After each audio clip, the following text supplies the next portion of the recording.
Hi, I'm Kathryn Stelljes, owner of the Think Live Be team at Keller Williams Realty at the Parks in downtown Orlando, and I'm here with your Orlando monthly market update. So as I say each month, we're actually looking at a little bit of historical stats when I come to you on the 15th or 16th of the month. So we're looking at what happened in May, not what's happening right this second. So a couple things changed. At the end of May, we ended the average interest rate over 5%. It was average interest rate in Orlando area was 5.28%, which is a lot higher than we're used to seeing.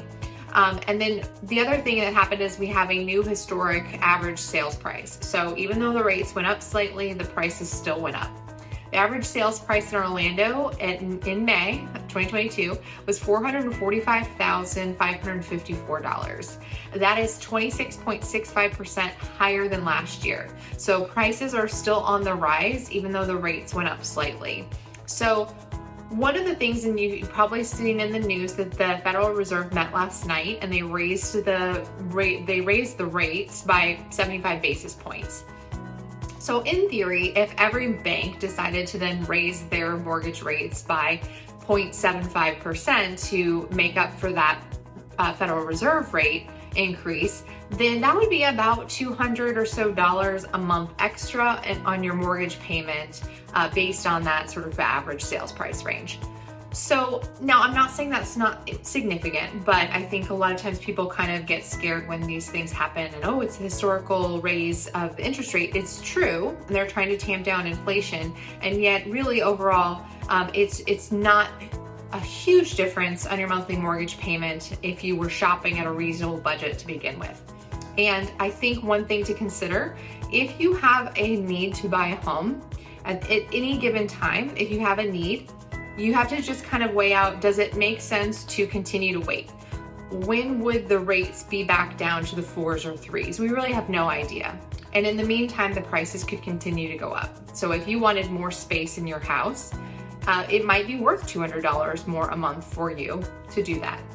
But even on the headlines this morning, even though that happened last night, the rates have not shot up drastically. In fact, I saw one headline that they actually went down a little bit. So rates across the board vary, and they vary at any given time. So just always look at your internal budget and what you need in a new home, and maybe there's a way to find a house that's a little bit less expensive that still fits your needs to make up for that rate. Or maybe you were shopping under your budget and $200 doesn't really impact your wallet too much, and then you can still buy the same type of home that you wanted to buy. So really it all comes back to your personal needs and motivations, not what's happening in the market out in the world. So whenever you have a real estate need, just give us a call and we'll walk you through and see what's going on in today's market and how does it impact you, and is it a good time to sell or buy or both.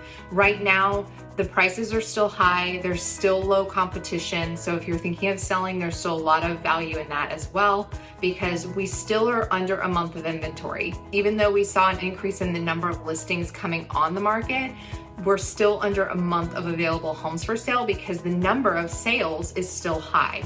So each month, there's 4,000 or so, just under 4,000 homes that are being sold. And there's just so much demand that it just cannot keep up with that inventory that's coming on. So unless we see thousands of new listings or just really drastically higher rates, we're probably still going to continue to be in this market for a while longer. We might start seeing multiple offers, but less of them, or no multiple offers, but you still get a strong offer and sell for what is top dollar in this market.